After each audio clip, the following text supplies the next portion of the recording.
Hello there, and welcome back. If you normally skip this pre-intro, I ask that you stick around today. I've got some news, I've got some requests, and of course I want to tell you about today's guest. So first off, we are now on Amazon Music.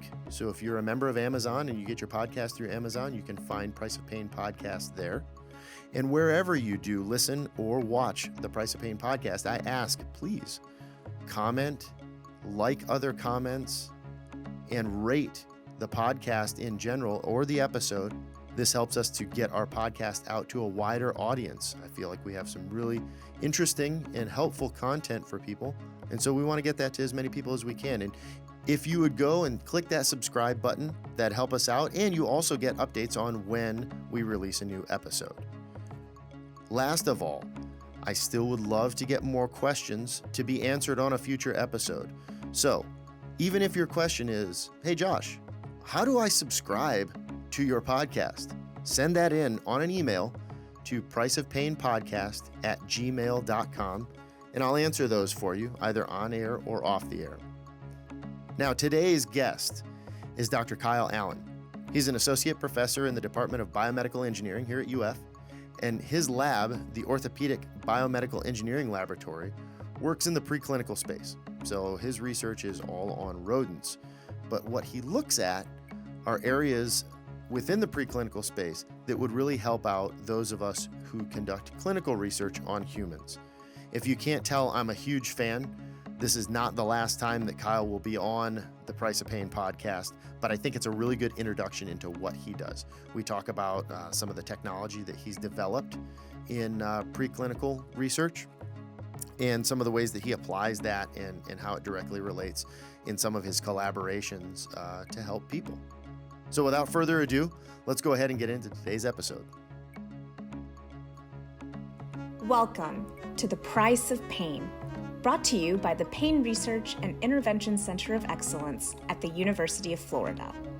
Let's join host Dr. Joshua Crow in conversations with scientists, healthcare providers, and industry professionals as we delve into the highly subjective experience of pain and the ongoing effort to reveal its influence on our everyday lives.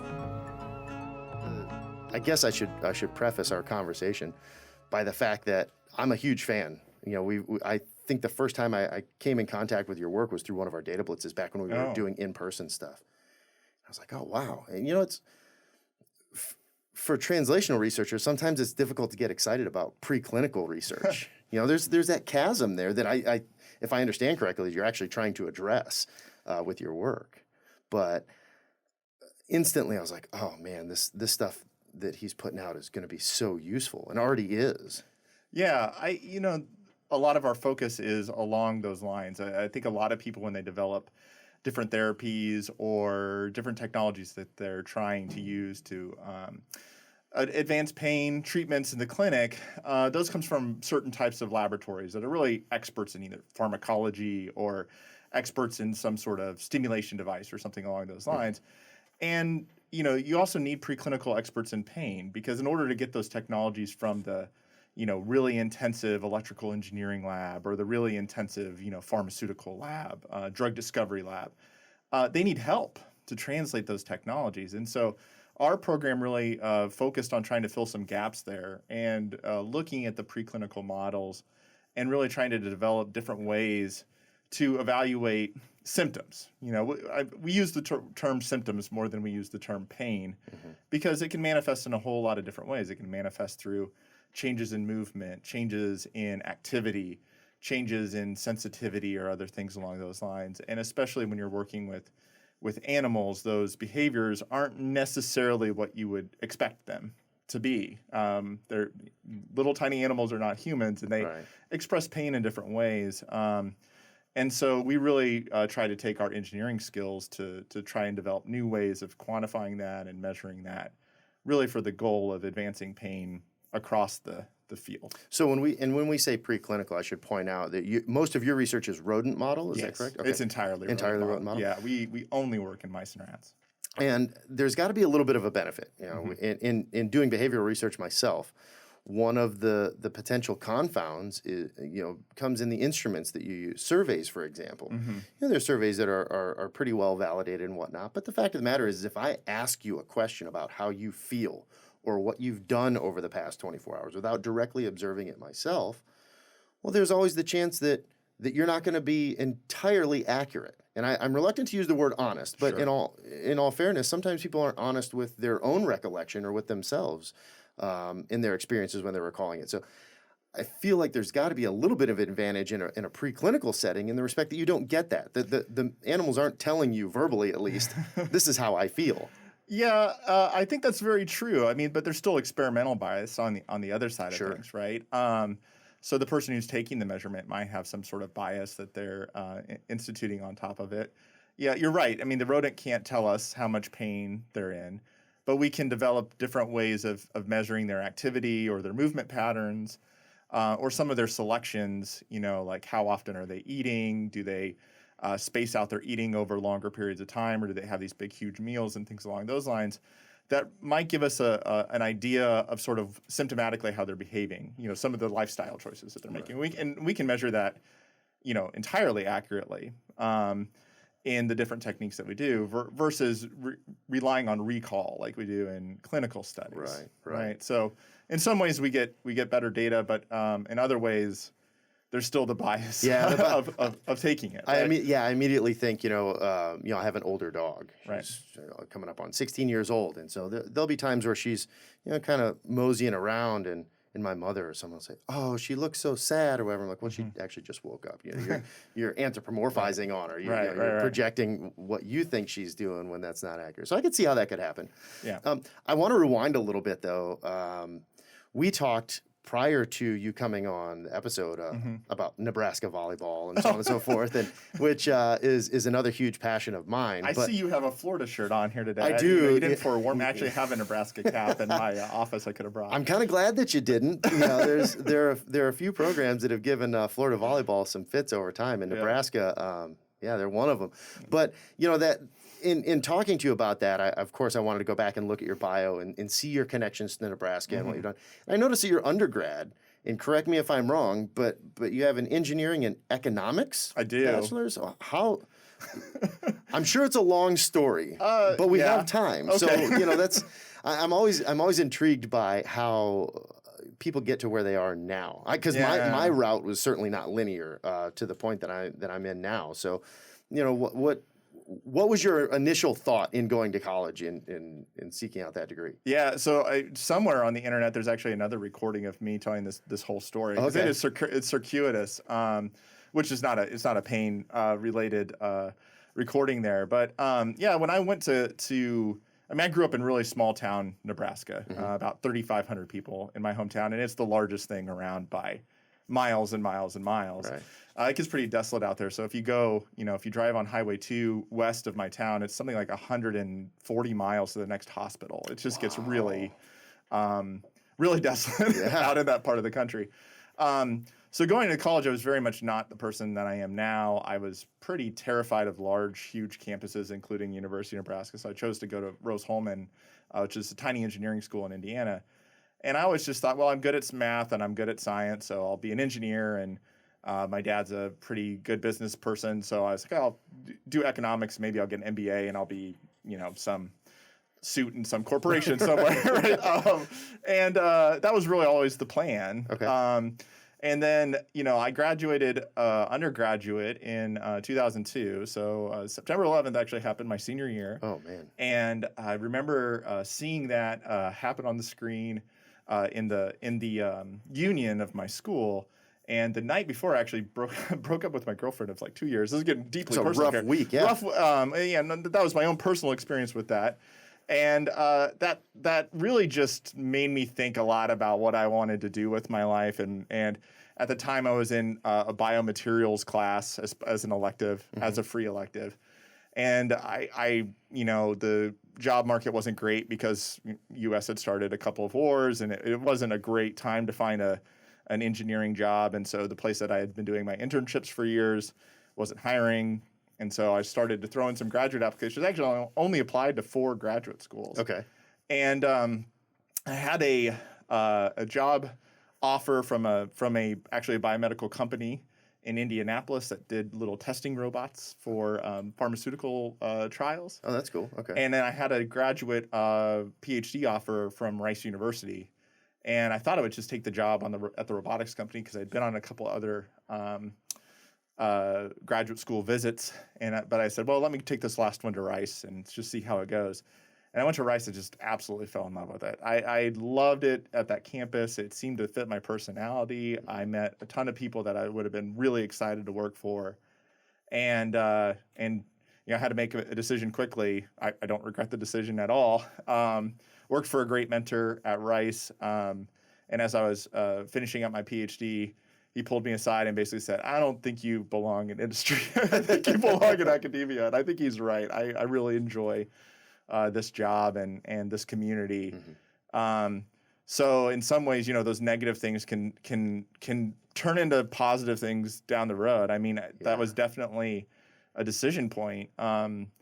And as it turns out, my economics degree is largely based in statistics, and a lot of what we do from a data analysis and data science perspective ends up being, I use my economics degree all the time. Really cool. I don't know that people really fully appreciate that. Right. It seems like it's a complete outlier, but it's like, actually, it's part of what makes our lab sort of unique. Yeah, specifically if you have so much of, numbers are numbers, but statistics and some more conventional math are not really congruent in a lot of ways. Statistics is its own language, it's its own thing. So if in your economics you had all of that as far as the analytical outlook and the computational stuff, and had some kind of bent on statistics, that I think that puts you ahead of everybody else that gets into academia saying, oh, I love science, I love this thing, and then it's like, well, how do I manage my lab? How do I run these analyses? How do I, Yeah. So I can see how that'd be a huge advantage, and not as tangential as it might look on the surface. Yeah, I honestly, one of the things that was kind of interesting there, I tell people all the time, economics is all about taking some variable and trying to predict some other variable that don't really seem all that related, right? You're trying to make a prediction, something's changing over here, so it's going to change over here. And that's what we do in Sounds science familiar. all the time, trying to make predictions across things. And actually, when I interviewed for the job at UF, I met with Mingju Ding, who's still here and in my department. And Mingju was using something called Granger causality models from economics, and it's you use A to predict B sort of thing in this time series analysis. And that might be a little bit too deep, but it comes from economics. Granger won the Nobel for, I believe he won the Nobel. He won a lot of things in economics for that mathematics, which Mingju is now using to map out the brain and understand how brain circuits communicate. That's awesome. So That's how awesome. one part of the brain communicates with another. Change here causes change there. Science is useful across many, many different interdisciplinary directions. For sure. And so I also, it's kind of interesting. We talk about interdisciplinary approaches and whatnot. With your lab, it's common for a lab to focus pretty heavily on one specific application or one arena. But you really don't. You're definitely an engineering lab. I've a lot of friends. I've coached a lot of volleyball players that were engineers here, and I'm always enamored with the scope of their ability. If you're a good engineer, there's a lot of things that you can do. You can apply that to a lot of things, and it seems like you've done that with your work here. Yeah, I think you need both types, though, right? I think there are definitely people in engineering that are like technical skill, deep dive into the physics of different things, and that's not necessarily us. That comes a lot from my PhD advisor, who always he's always give these great speeches on like holistic visions, right? He's Cyprian, and always goes back to like, oh, the ancient Greeks did this and this and this, and took a holistic vision of this, and but that really sunk into me during my PhD, and we very much try to do that. We view our role in science as being the big data integrators. We're going to work across orthopedics into neuroscience, into pain research, and then all the way down to the material science or the drug delivery platforms or other things along those lines.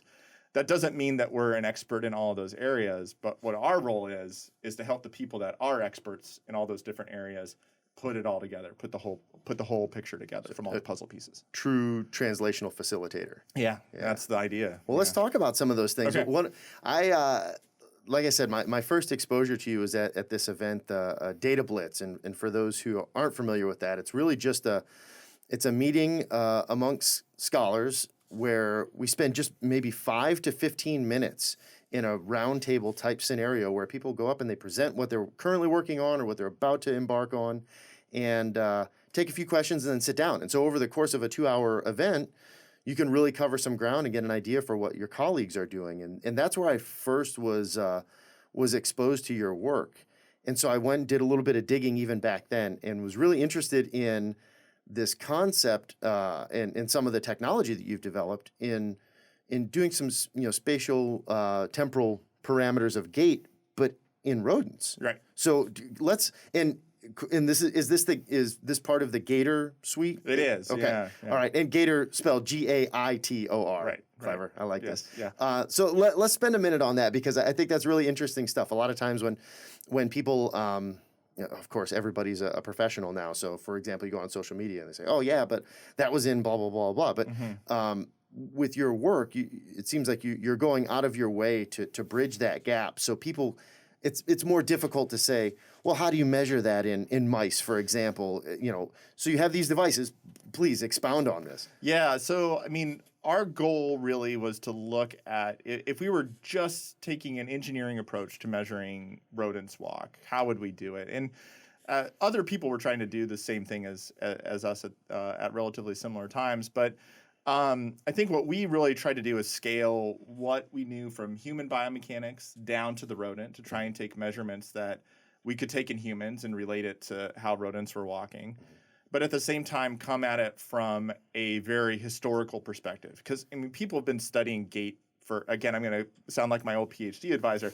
I mean, since the Greeks, right? It's like for sure. 3,000 years, they've been looking at movement patterns in rodents and in humans. I mean, Aristotle wrote on this, right? So, so what we were really trying to do is take that historical perspective and then take modern technology and use it in a new way to take these measurements. Let's talk about the measurements for just a moment. For people who may not be familiar with gait, and I'm certain that a large percentage of our audience is not biomechanists. Right.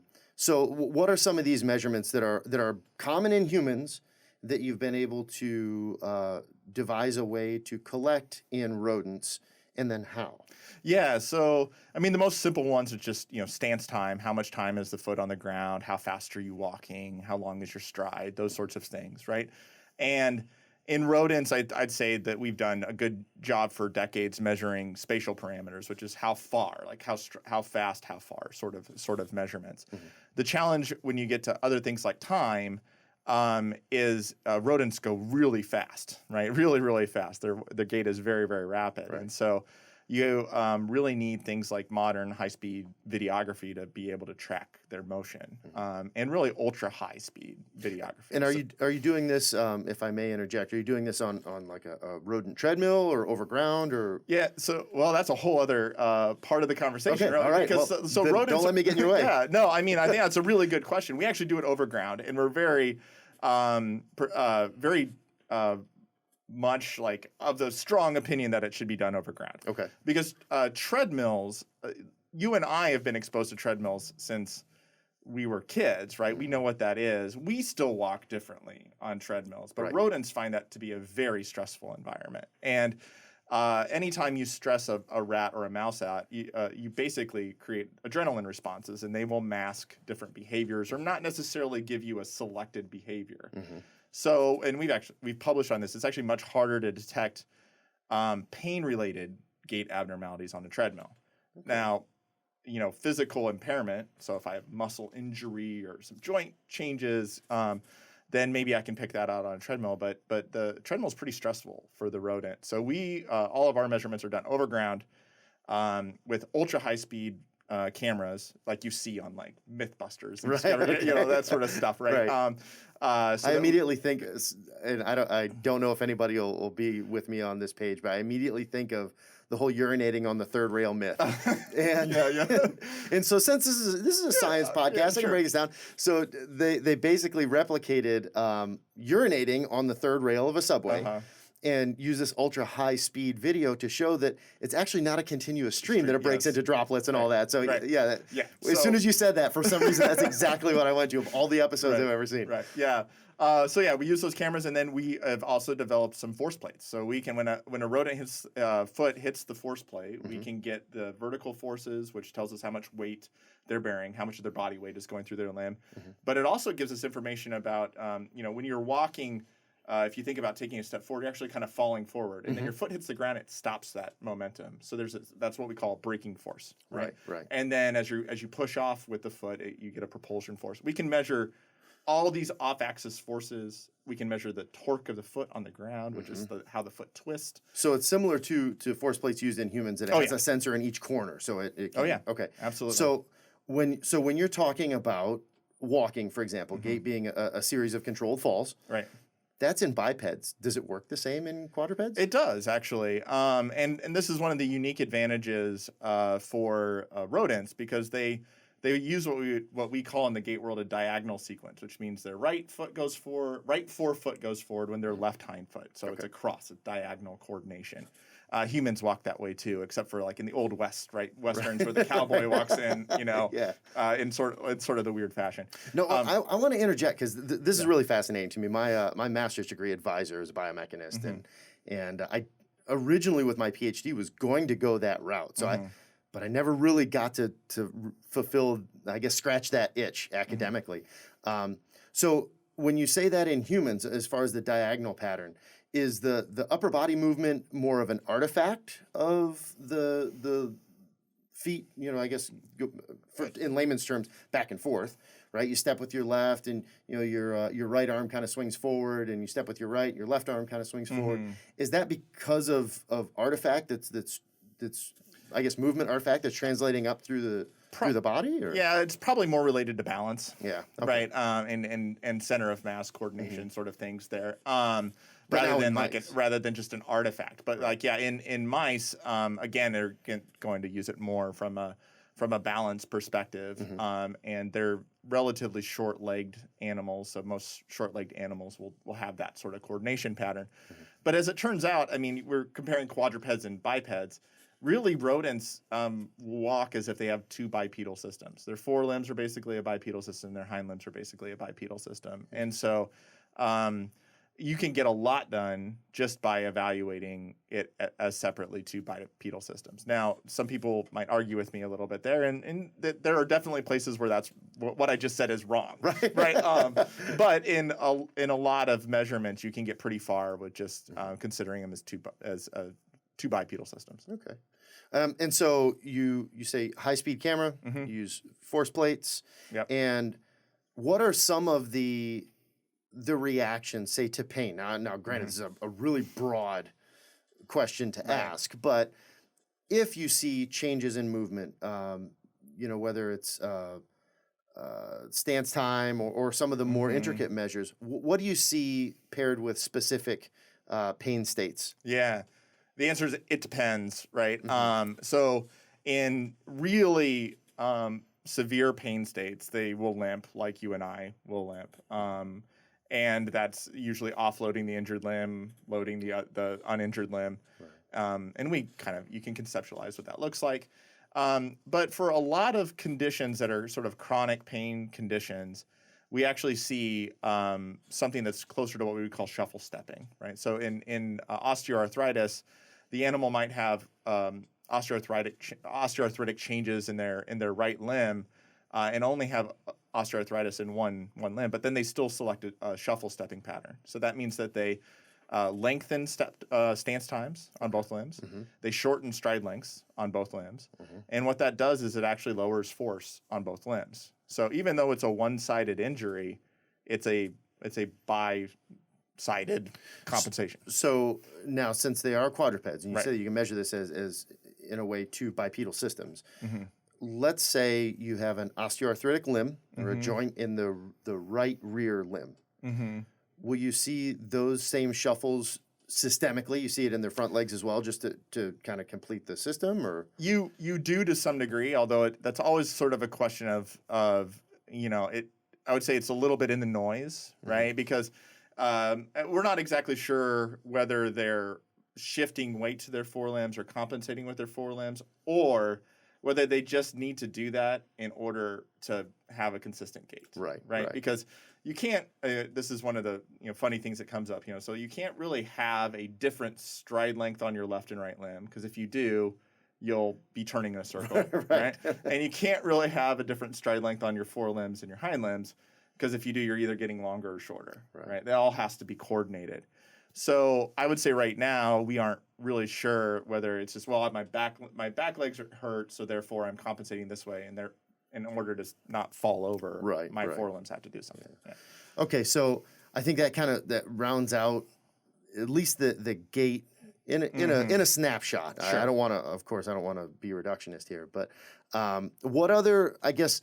So you mentioned that osteoarthritis research is a large part, and I see that in your publications, in your work. What other conditions that lead to maybe chronic pain states or associated with chronic pain states are you looking at, just staying within this realm of gait? Oh, within the realm of gait. Yeah, so we work really on 3 different joint pain disorders, right? So osteoarthritis is the big one that we work on. And then we also work on some low back pain conditions, largely disc herniation.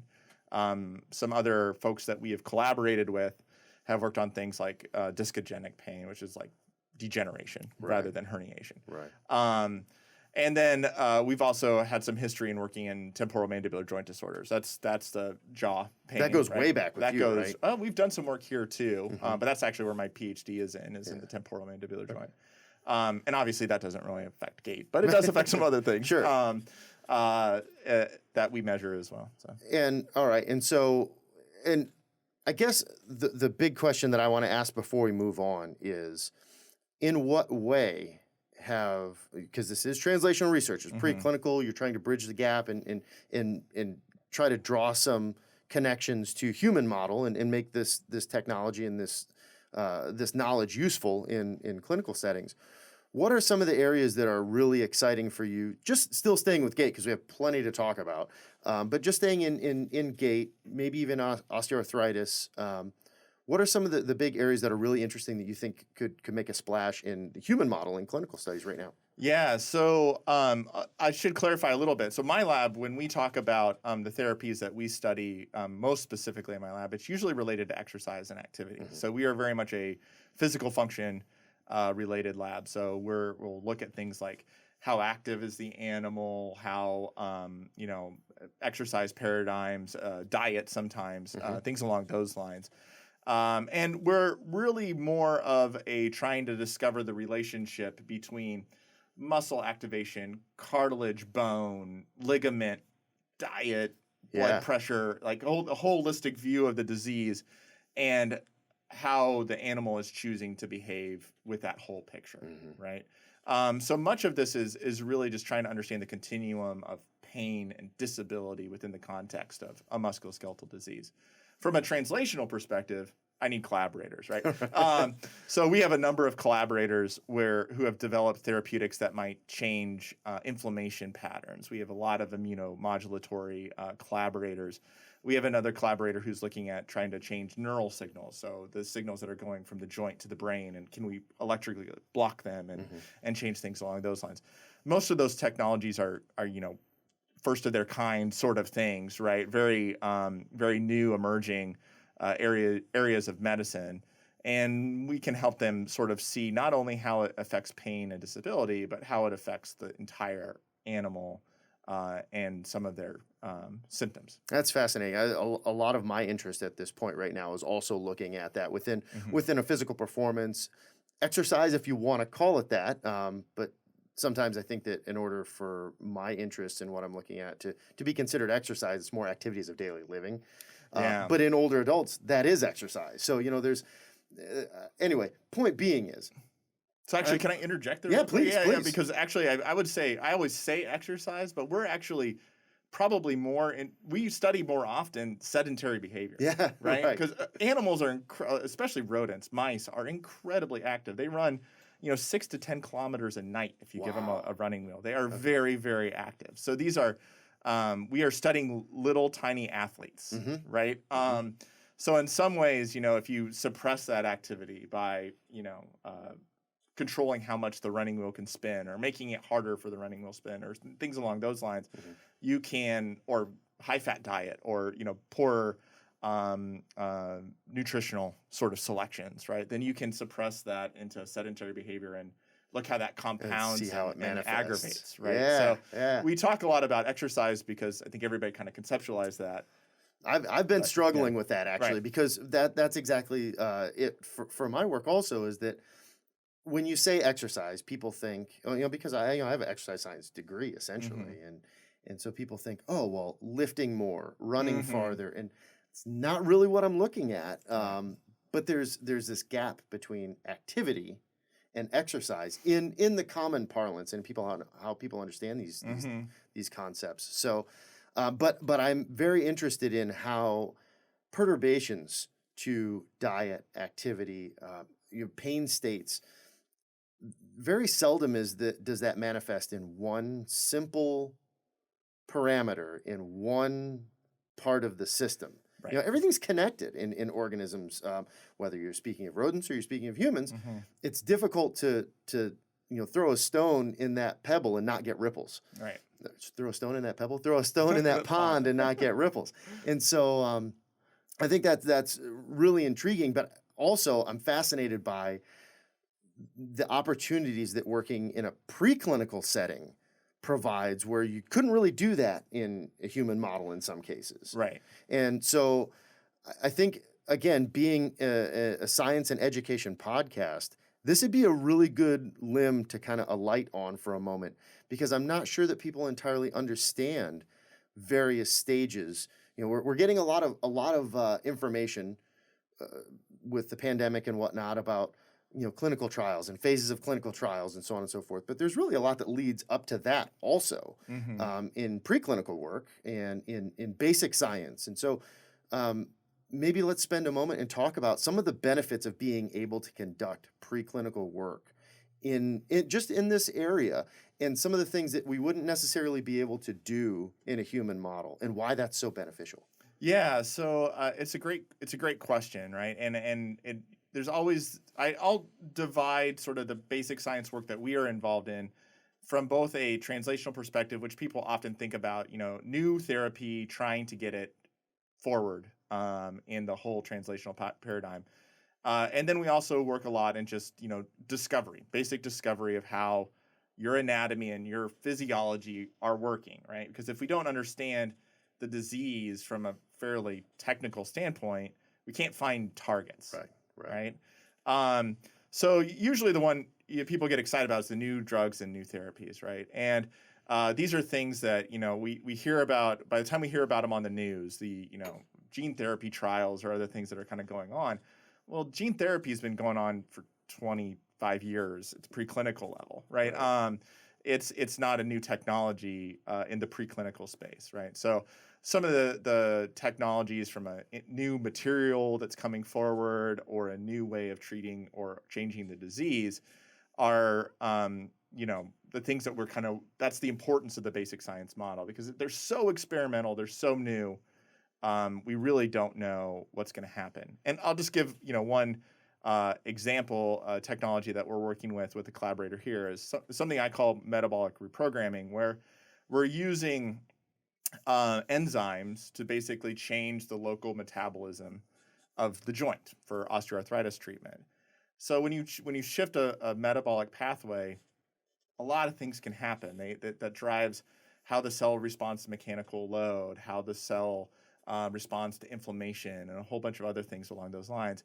And it's really sort of a first of its kind, especially for the osteoarthritis treatment idea. There are other places where other diseases where it's been used, but in osteoarthritis, this really hasn't really been attempted to change the joint, just the joint's metabolism, not the whole metabolism of the human being, right? But the metabolism of the joint itself, as a way of trying to prevent that joint from getting destroyed by osteoarthritis. So let's break a little bit of that down. When you talk about metabolic pathway, for some of our audience who aren't familiar, what are some examples of various metabolic pathways? Is there something that you could easily pick out that would describe? Yeah, I mean, the big one would be glucose. I mean, everybody kind of knows that one, especially if you know somebody who has, diabetes or something along those lines. Or listen to our last podcast episode. Right, exactly. Yeah, I mean, that's an example of one. There are tons of them, right? A lot of different places where it can be changed. And your immune system, or like how your body responds to injury, is often controlled by metabolic pathways within immune cells that come into the injured site, right? And I could throw out a lot of big words there, but I'm not sure whether that's of critical importance. Yeah, it's always interesting when having these conversations to find a middle ground that everybody can understand. You don't want to speak in paint by numbers and crayons, but at the same time, So do your best as you go, and if we need to break some of this down, we have this great ability to put things on the screen, and we can come back and define some of the stuff. Yeah. So I mean, what we're looking at is changing some of the metabolites that cause inflammation to occur. So like if you have a cut on your skin, it gets red and different cells come in to kind of that site and cause, heat and other sort of things. You feel hot there, and scar formation and things along those lines.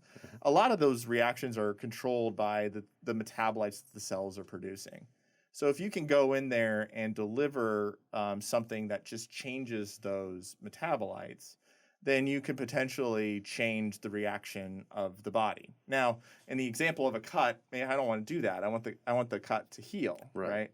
But in the example of osteoarthritis, cartilage doesn't heal. It has no self-repair capacity. So if you're very limited self-repair capacity. So if you cut or injure or tear your cartilage, there's no cartilage coming back. It's not happening. It just doesn't happen. So you're always going to have that scar there. You're always going to have that cut there. And part of what happens in osteoarthritis is the joint continuously responds to that cut, that injury, right? And over time, it develops into chronic inflammation and chronic pain. So if I can go in and tell the joint, hey, there's no cut there, then maybe I can do something to prevent you from developing the symptoms of osteoarthritis, because I don't have any current therapies that can heal the cut itself. Right? So it sounds like you can kind of intervene, because what we've discussed in prior episodes is, and I think our audience will be aware of this, but this transition from useful pain to chronic pain, where that pain has outlived its usefulness. But you bring up a really important and interesting point, that when it comes to these tissues that are either by their programming or the fact that they're hypovascular, they don't get much blood supply, so they don't get nutrients, they don't really repair when injured. The knee is a huge one, and also has the benefit of existing within a capsule, right? So you can localize some of these treatments, it seems like, just within the capsule itself, right? Not nearly as easily as one would think. Run into one of your problems already. Actually, joints are really efficient at clearing drugs, surprisingly efficient at clearing drugs. Interesting. I mean, most things that you inject into the joint are only there for a day before they're gone. Okay. And part of that's because there's huge pressure gradients in the joint. And so this is a whole other conversation on just like the mechanics of how things get in and out of the joint. It's actually really fascinating from a mechanics perspective, but it's hard. It's much harder to keep drugs there than you would think. And a lot of the collaborations that we have with folks around UF are technologies to just keep things there. So like from the metabolite reprogramming strategy I was talking about earlier, like if I just put an enzyme into the joint to change things, it won't stay there. It's going to get cleared out, just like anything else I put in the joint. But if I can attach that enzyme to some of the tissues, then maybe I anchor it in place and keep it there. And how would you attach it to the tissue? Through very good collaborators. That's what I'll say. I mean, our lab doesn't really do that, right? So that's more of a somebody who is a protein engineer or something along those lines. So. We're really excited about some of that technology, but the answer to that question is through some pretty sophisticated engineering technology. And I thank you, as a physiologist, learning about clearance in joint capsules. That's something that You learn something new all the time, Yeah. even in your field of interest, and that's something I wasn't aware of, and that I can see how they present a huge problem in addressing these things. However, the concept of damaged tissue Mhm. eliciting an inflammatory response that then won't naturally be resolved because the tissue doesn't get repaired. Normally, so Right. you bring up a cut, that inflammatory response, you get this great transport of cytokines and all these things that signal for tissue repair. Granted, there's more fluid, there's inflammation, things like you mentioned, like heat Right. and whatnot. But over the course of that repair, then there's a clearance of those signalers, Hmm. and things return to homeostasis, things return Right. to normal, scar develops, Right. etc.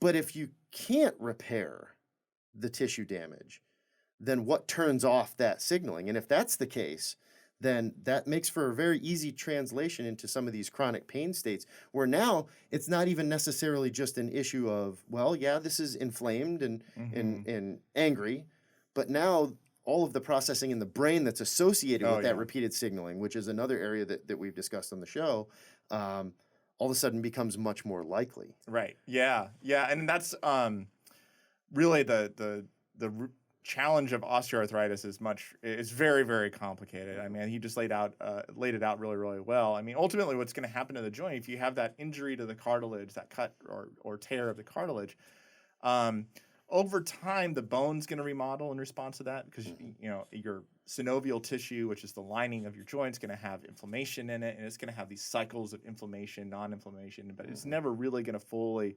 resolve. That capsule can become really fibrotic, which makes it harder for your joint to move. Like this is the Mhm. stiffening of the joint that you hear a lot of patients talk about, where my joint feels really stiff. It comes from the capsule around it. Right. Your ligaments change. You're less active, so maybe you have muscle atrophy, right? So you're not around or moving around quite as much. You start to lose muscle mass. All the way out to chronic pain signaling into my brain, maybe contributing to brain remodeling. Ripples. Ripples, Yeah. Yeah. Yeah. ripples, right? I mean, you're less active, so now you have poor cardiovascular health, Mhm. poor respiratory function. Um, it's it. We talk about it as if it's a disease of just the joint. Osteoarthritis just affects. It does not just affect the joint. It has these effects beyond the joint that are really significant, and it all cascades over years, but ultimately causes major, major problems throughout the body. One of the things that I think is really cool is that you are very eager to divert, if maybe that's not the right word, but to pass along credit for your collaborators and whatnot. And as I was looking through some of the things that your lab is working on, to circle back a little bit to the Gator Suite and some of the components of that, Hmm. am I correct in saying that some of the technology that or all of it that you're using there is open source that people can Yeah. take and adapt? That's phenomenal. So And that not something you see a whole lot in academia, for the record. yeah. It's of course, depending on the field, it's very common for people to play things close to the vest until they publish, of course, right? So I think that's really neat. Yeah, well, thank you. I mean, yeah, so yeah, all the behavioral analyses that we do is open source, and it's basically, I mean, ultimately the thought process there was, does it have some commercial potential? The answer is yeah, it kind of does, but most of the users are other academics, and Mhm. I never felt right with that, right? I wish Uh, more people were in that boat because I so think that's the right way to do right. it. Yeah. Yeah, I mean, if it's just other academic research labs using it, then why don't I just teach them how to do it and they can use it, right? I Yeah. mean, Yeah. ultimately, from an academic perspective, if we're doing this for discovery-based research, I just did. You did a Cruz Yeah, Almeida there. yeah, I did. And we're just doing this for research purposes to make discovery and translate new drugs and therapies. Then just go for it, right? Right. I Right. don't see the point Yeah. of doing that in the background. And this is not to call anybody out on the carpet, but yeah, if that's why we're truly doing what we're doing is to help people in long term, Right. then the only way to do that is by collaborating Right. and sharing what we know. I mean, that's the whole point Yeah. of publication, right? So Yeah. yeah, I wanted to make a point of that because Yeah. it seems like that's part of the culture of your lab from what I see, and I deeply respect that. I think that should be modeled in more labs. I think that's the way to do it. Yeah, we have it out at 4, soon to be 5 institutions That's great. right now, and we started doing that about I guess it's been 4 or 5 years ago now. but you know, COVID kind of slowed down that translation a little bit. But yeah, absolutely. It's easy to see with this also, and this again is circling back. We're working in a non-linear timeline throughout this episode. But I did notice also that you were the recipient of a K-99 ROO, which is not easy to get. So this is a grant that's referred to by the NIH as a pathway to independence, and it's when you apply for this funding, the purpose is to go through a not in an extremely protracted training phase, but to get additional training and then to implement that training in a lab and so on and so forth. But you're competing not just with people in the United States for this grant, but this is a worldwide pool of applicants. Am I correct? It can be, yeah, but it's primarily people. Well, at the NIH level, you don't have to be an American citizen for that one, right? So this is most of the work I would say is being done in the United States or Western civilization, so to speak. But yeah, it's a broad applicant pool. So when we look at all of what you've discussed and the impact that you're able to create on our knowledge of these conditions and some of the limitations in translating basic science to what you do and then preclinical to clinical, obviously there was somewhere along the line where somebody, you or perhaps the mentor, thought, you know what? We're really onto something here, and we seem to be pretty good at it. Let's go for this big grant. Am I correct in saying so? Kind of, yeah. To some degree, I think I was pretty naive to what I was applying for when I applied for it. The blinders definitely help, right? I mean, in retrospect, I know those things to be true, but I didn't realize it when I was applying. I was just like, oh, I'm going to apply for this grant. And sounds cool, right? And these are, well, yeah. I mean, the funding's great. I did know what the grant was, right? I mean, I wasn't naive to think that it wasn't a big deal. I knew it was a big deal, but at the same point in time, it was just sort of like, well, these are my ideas, and I'm going to go with them, right? And part of that was the mentorship that I got in my postdoc, because both of my main postdoc mentors were always, you ask good questions. As an engineer, you ask good questions, and then you find the engineering technologies to help solve them. And that was always the point. We always think about, okay, what's a really good question here in terms of if we could solve that problem, if we could solve how do rodents adapt and show symptoms to osteoarthritis, right? If we could solve that problem with engineering technologies, how would it change the field, right? And that was my K-99 application. Right? And we just talked about the gator suite and everything else, right? That's what it was. It was like, well, we're not really all that good at figuring out how rodents adapt and show symptoms to osteoarthritis. We've tried for a little bit, but we weren't all that great at it. If you went out into the osteoarthritis literature, it's better now, right? Because when my K-99 is 10 years ago now. But at the time that we went in, I mean, I would say maybe 5% of the osteoarthritis papers actually looked at symptoms in the animals, and those that didn't do it very well. They just it was sort of basic descriptors. We didn't do it in any sort of major quantitative way. And since then, myself and some other labs have really pushed on it. I'm certainly not the only person in the field who's pushed on it, but we've come a long ways, and it's now closer to most of the papers have some element of symptomatic quantification. I think that's fascinating, and it's one of the perks for me hosting this show is that I get to see different perspectives in science, not just in various fields and disciplines, but just the way people approach science. And that idea, very engineering-esque or maybe even Gene Roddenberry-esque, where you say, okay, well, this is what would be good to know. Now let's figure out what we need to do to get there, and then focus on that. I mean, everybody asks and attempts to answer questions, but to add that extra element of, well, in order to answer the questions, we need this, and putting a good bit of focus on developing that technology or that process. I think that's really intriguing, intriguing stuff. Yeah, that's the whole BME philosophy. So, I spent some time running our undergraduate program here at UF and went through a curriculum rebuild for the UF BME program as well. And so, that's definitely the philosophy in terms of biomedical engineering is, you're an engineer, you understand a lot of aspects of engineering, from mechanics to chemical engineering to electrical engineering and material science. But in the BME space, really, your job is to understand enough mechanics and all those other areas, and really be that integrator of the knowledge. You got to be able to communicate with the engineers, to the biologist, to the medical doctor, who's putting it all to practice. That's fascinating. I think that's probably a good space to leave off with this conversation. It's another one of those conversations I feel like we could talk for quite a while, so it's just a good excuse to have you back on at some point.